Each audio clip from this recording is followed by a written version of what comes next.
Hello student, हम आकलन उपकरण पढ़ रहे हैं जिसमें अभिलेखीकरण भी एक उपकरण है। उसका आज हम अध्ययन करेंगे।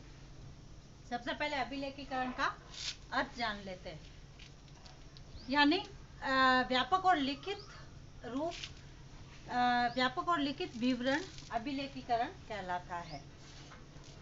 सामान्य अर्थों में माना जाए तो छात्र का लिखित विवरण अभिलेखीकरण के नाम से जाना जाता है। यानी अभिलेखीकरण में प्रत्येक योजना, व्यवस्था और कार्य प्रणाली का महत्वपूर्ण अंग है। और अभिलेखीकरण एक प्रकार का साक्ष्य होता है, प्रमाण होता है, जो कि किसी योजना या व्यक्ति के संदर्भ में भी अभिलेखीकरण का महत्वपूर्ण स्थान है।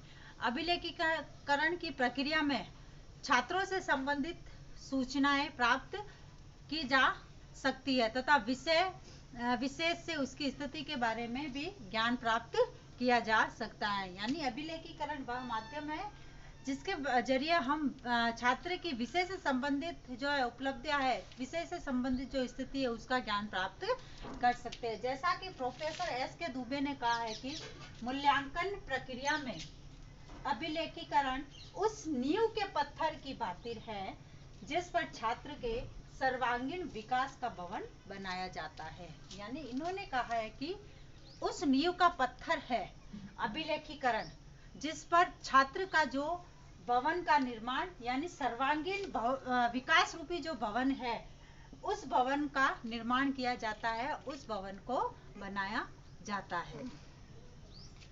क्योंकि अभिलेखीकरण के माध्यम से ही छात्र की जो है पूर्व है, वर्तमान है और भविष्य की जो उपलब्धियां है उसका अनुमान लगाया जा सकता है।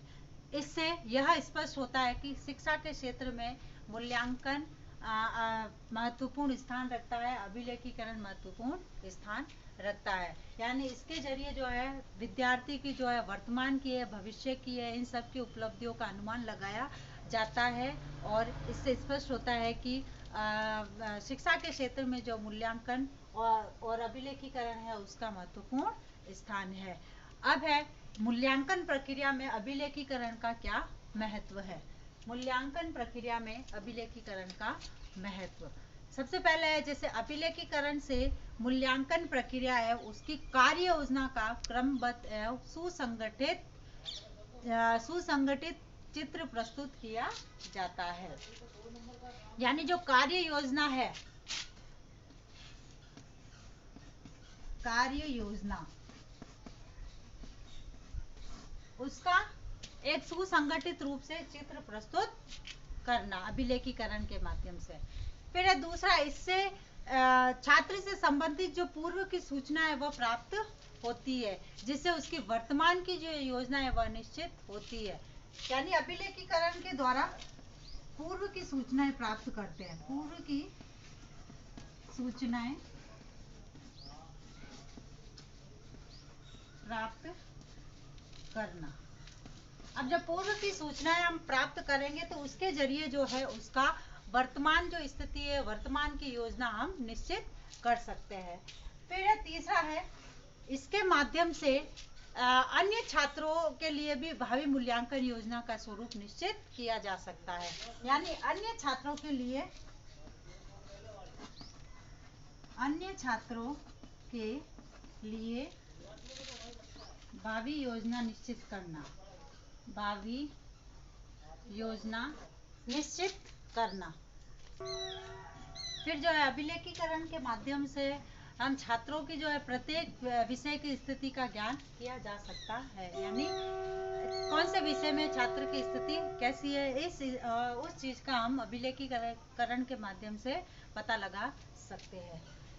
फिर इसके आधार पर शिक्षण अधिगम प्रक्रिया को प्रभावी बनाया जा सकता है। यानी शिक्षण अधिगम की जो प्रक्रिया है उसको अभिलेखीकरण के माध्यम से हम प्रभावी बना सकते हैं, क्योंकि छात्रों के अधिगम स्तर को मूल्यांकन द्वारा ही जांच कर अभिलेख तैयार किया जाता है।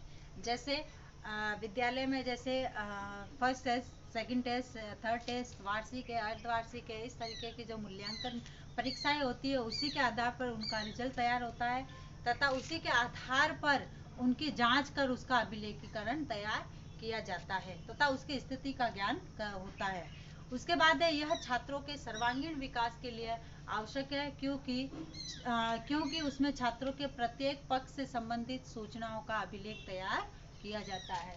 यानी सबसे महत्वपूर्ण बात समझे तो अभिलेखीकरण जो है वो छात्रों के सर्वांगीण विकास के लिए आवश्यक है। और सर्वांगीण विकास के लिए इसलिए आवश्यक है क्योंकि छात्रों की जो है प्रत्येक पक्ष से संबंधित जो सूचनाएं हैं वो अभिलेखीकरण में तैयार की जाती है और उन्हीं सूचनाओं को हम प्राप्त कर सकते हैं अभिलेखीकरण के माध्यम से। यानी पर्टिकुलर अगर एक विद्यार्थी की हमको सूचना चाहिए तो हम उस सूचना को इस अभिलेखीकरण के माध्यम से उस विद्यार्थी की सूचना को प्राप्त कर सकते हैं कि अमुक विद्यार्थी कौन से विषय में कैसा है तथा किस विषय में उसने कितनी उपलब्धि हासिल की है। तो जो अभिलेखीकरण है वह विद्यार्थी के लिए अत्यंत महत्वपूर्ण माना गया तथा इसका अत्यधिक महत्व है।